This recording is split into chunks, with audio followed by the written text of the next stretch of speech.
SMA TV vous présente Parlons Santé avec votre pharmacien Daniel Lachance.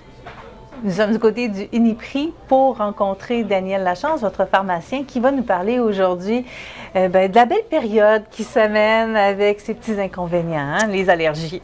Oui, on est en plein dedans. C'est la grosse saison. Fait que c'est sûr, on fait au moins 20 consultations par jour là-dessus. Fait que je me disais, bon, oui, j'en ai déjà parlé, mais un petit refresh sur la saison des allergies, puis un peu qu'est-ce qu'on peut faire. Oui, il y a des médicaments, mais aussi en dehors des médicaments, qu'est-ce qu'on peut éviter. Je trouvais que ça pouvait être judicieux encore d'en refaire une. Mais j'imagine, Daniel, qu'il y a des gens qui viennent te voir et qui te disent « Oui, mais j'ai jamais eu ça, des allergies. Moi, je comprends pas pourquoi tout d'un coup, je me mets à éternuer puis que j'ai les yeux qui piquent. Ça doit pas être ça. » Mais la réponse à ça, c'est parce que, tu sais, ça peut... c'est ça. En fait, ça peut arriver n'importe quand dans une vie, malheureusement. On peut devenir allergique à n'importe quoi, n'importe quand. Oui, il y a une période dans la vie où l'apparition de certaines allergies est plus fréquente. Par contre, ça ne veut pas dire qu'on n'a jamais été allergique, que tout d'un coup, on ne peut pas le devenir, malheureusement. Donc, le corps peut commencer à s'énerver sur des faux ennemis comme ça, sans trop de raisons apparentes. Là. Puis, tout ce qu'on peut dire, c'est ça qui est ça. T'sais. Parce que là, c'est sûr qu'il y a les plantes qui vont nous causer des allergies, le retour des animaux aussi à l'extérieur qu'on va croiser. Surtout au niveau saisonnier, c'est surtout vraiment les différents pollens. Puis, il y en a qui vont réagir à tous les pollens. Donc, leur saison des allergies va s'étendre de avril jusqu'à novembre. À la fin, c'est l'herbe à poux aussi. Donc, il y en a ça ne nous lâche pas. Il n'y a pas juste du pollen au printemps. Non, exactement. Désolé. C'est sûr que là, il y a une charge intense au printemps. Donc, que ce soit le gazon, les bourgeons des arbres, le bouleau. Chaque arbre aussi a sa saison. Là. Il y en a qui sont un peu plus tardifs, d'autres un peu plus tôt en saison. Mais certaines personnes vont réagir vraiment spécifiquement, par exemple, au bouleau. Fait que ça peut être vraiment cette période-là, ou les graminées aussi qui sont très allergènes. Donc, des fois, on ne le sait juste pas. On n'a jamais passé nécessairement de test allergène. On sait qu'on est dans la période du printemps, on l'est.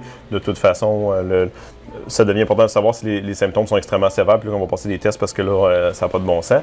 Mais quelqu'un qui a des allergies saisonnières avec des symptômes légers à modérés, voilà, on ne va pas nécessairement les passer des tests d'allergie pour ça. Si on est capable de bien contrôler avec les médicaments de vente libre, on n'a pas besoin de se rendre au médecin parce qu'on ne veut pas des sinusites inflammatoires sous allergie. Habituellement, on va avoir les yeux qui coulent un peu, on va avoir l'impression d'avoir peut-être un rhume, mal de gorge, quelque chose comme ça. Oui, souvent, des fois, le début des symptômes peut ressembler justement au début des symptômes du rhume.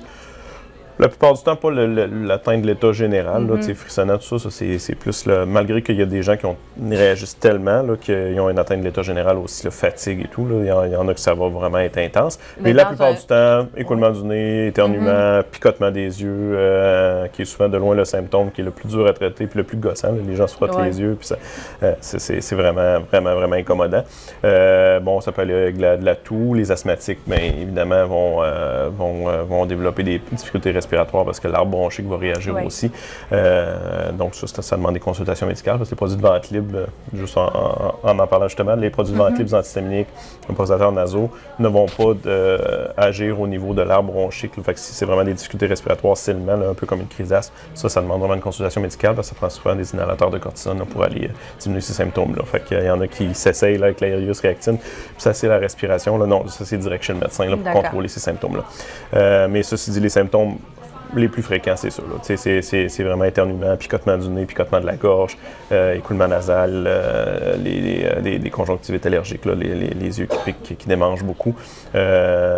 Puis après ça, c'est ça. Ça peut évoluer selon certaines personnes à des symptômes plus sévères.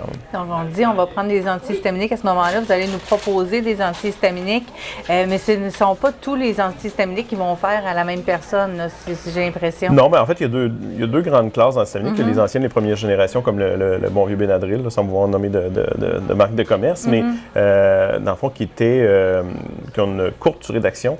Donc, c'est des produits qui soient pris aux 4 à 6 heures, qui amènent beaucoup de somnolence, parce qu'ils étaient moins spécifiques au niveau des récepteurs histaminiques.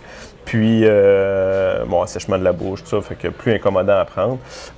Puis, il y a les deuxième générations, comme Aerius, Claritin, Réactine, ou les marques génériques. Des fois, pas nécessaire de payer pour la marque de commerce. Ils font des belles annonces à la télé, mais à part ça, On ne veut pas payer le commercial. Donc, bref, que ce soit les marques originales pour ceux qui le veulent absolument ou les marques génériques, ils sont à peu près équivalents dans les études l'un à l'autre, mais des fois, il y a des personnes qui vont réagir mieux à un qu'un autre. Il peut y avoir des variations entre les gens, mais la plupart du temps, sont relativement équivalents. Puis, bon, il y a juste 24 heures, amène pas de somnolence dans la plupart des cas. Donc, plus intéressant à prendre là, pour les allergies saisonnières. Il y a juste des fois les gens qui ont la petite toux sèche là, reliée aux allergies. Des fois, malgré qu'on a pris un antihistaminique de deuxième génération le matin, des fois, il y en a quelques personnes là, qui n'ont pas de contre-indication que je vais leur recommander quand même le Benadryl au coucher parce que pour la petite toux, il y a un petit potentiel antitussif intéressant, le Benadryl, là, pour ceux qui ont ce symptôme-là. Mais outre ça... Là, sinon, on s'en va sur la deuxième génération sans problème. Sans problème. Juste vérifier avec le pharmacien. Ils ont peu d'interactions aussi, puis pas d'impact vraiment là, sur les problèmes de santé. Là, les antihistaminiques de deuxième génération, on peut quand même vérifier avec le pharmacien pour les interactions, mais ils sont quand même peu fréquents. C'est pour ça que c'est des médicaments qui sont quand même qu'on peut recommander à très large échelle pour contrôler les symptômes des allergies. Est-ce qu'on peut les prendre sur une base régulière pour ceux qui ont vraiment là, des allergies tout l'été? Là? Oui, puis il y en a que c'est à l'année parce qu'ils sont allergiques à la poussière, aux acariens.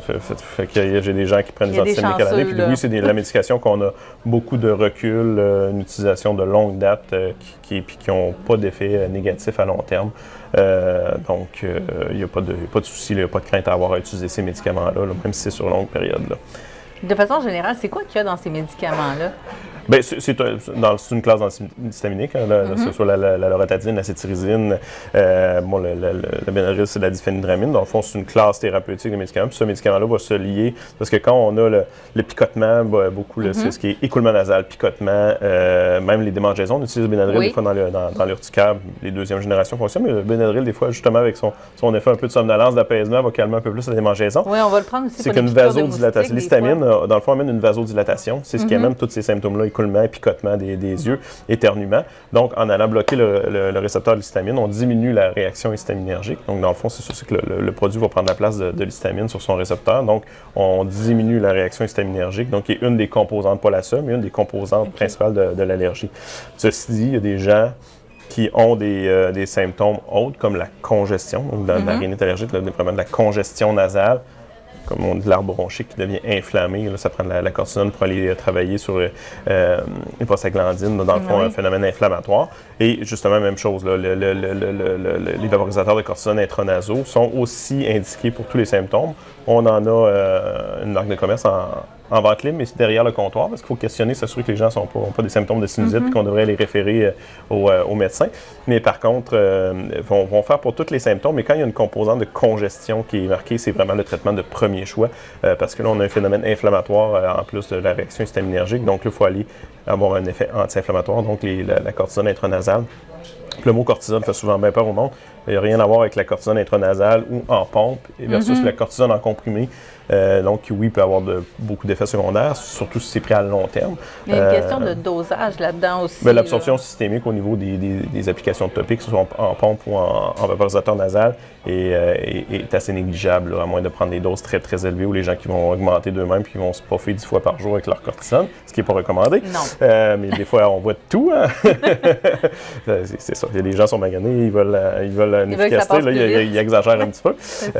Donc, ils viennent nous voir, ils saignent du nez, puis ça demande pourquoi ils sont un peu sur le shake, là, mais c'est ça. Mais bref, on respecte les dosages. Si ce n'est pas contrôlé, on reconsulte, puis on va trouver une autre stratégie. Mais oui, ça arrive pour des allergies très sévères qu'on prescrit de la cortisone, ceci en comprimé, le médecin va pour casser un peu le processus. Là, puis ceci dit, à court terme, il n'y a pas d'effet secondaire si majeur, mais à long terme, c'est vrai que la cortisone par la bouche a une mauvaise réputation. Les gens qui font de l'arthrite, qui en prennent pendant des mois, effectivement, on peut venir le visage gros comme ça, rétention d'eau, diabète et compagnie, mais une semaine de cortisone, il n'y a pas de problème. Puis en pompe ou en inhalateur, il n'y a pas d'inquiétude, ça peut être utilisé à long terme aussi, même en grossesse. Hein, c'est un des premiers choix de traitement en grossesse pour les allergies. Pas hésiter les femmes enceintes de venir consulter.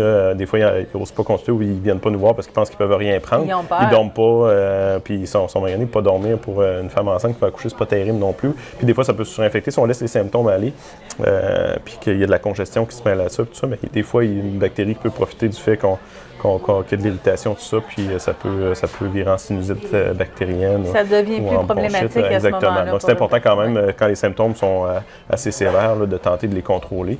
Même chose, les gens qui ont des conjonctivites, qui se frottent les yeux tout le temps, puis là, ça vire en conjonctivite bactérienne parce qu'ils ont tout le temps les doigts dans les yeux, puis ils se frottent.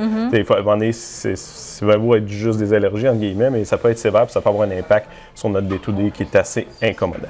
Bien, c'est incommodant à la base des allergies, je pense, de toute façon. Oui, c'est très incommodant. Ceci dit aussi, dans les allergies, on parlait de choses, on a parlé beaucoup de médicaments, mais il y a des petites choses, en fait, qu'on peut faire là, qui sont autres que les médicaments pour essayer d'atténuer les symptômes. Tu sais, les gens très allergiques, il y en a qui aiment beaucoup étendre dehors pour faire sécher le linge. C'est pas une bonne idée si on a des bons symptômes d'allergie saisonnière parce que le pollen va coller après, surtout les draps. Donnez-vous une chance. On va dormir dans le pollen, c'est pas bon. Bon, évidemment, les gens très allergiques, je sais pas tout le monde qui peut se faire installer un air climatisé ou une thermopompe à la maison. C'est pas tout le monde qui peut se le permettre ou tout ça. Mais ça peut être efficace. C'est sûr que dormir les fenêtres ouvertes. Oui, non. Pour les gens qui sont très allergiques, mais évidemment, on préfère avoir une climatisation, donc parce qu'il y a des filtres aussi, tout ça, donc il y a moins de pollen qui entre à l'intérieur de la maison. Donc, possiblement, quelqu'un qui est très allergique au pollen, on garde les fenêtres fermées, surtout à cette période-ci, parce que c'est ça aide pas, parce qu'en plus, si le pollen rentre à l'intérieur, même la nuit, on va avoir des symptômes parce qu'il rentre dans la maison. Donc, c'est ça c'est vraiment pas l'idéal. Mais ce que je retiens dans ce que tu viens de me dire, c'est qu'on est mieux de rester à la maison.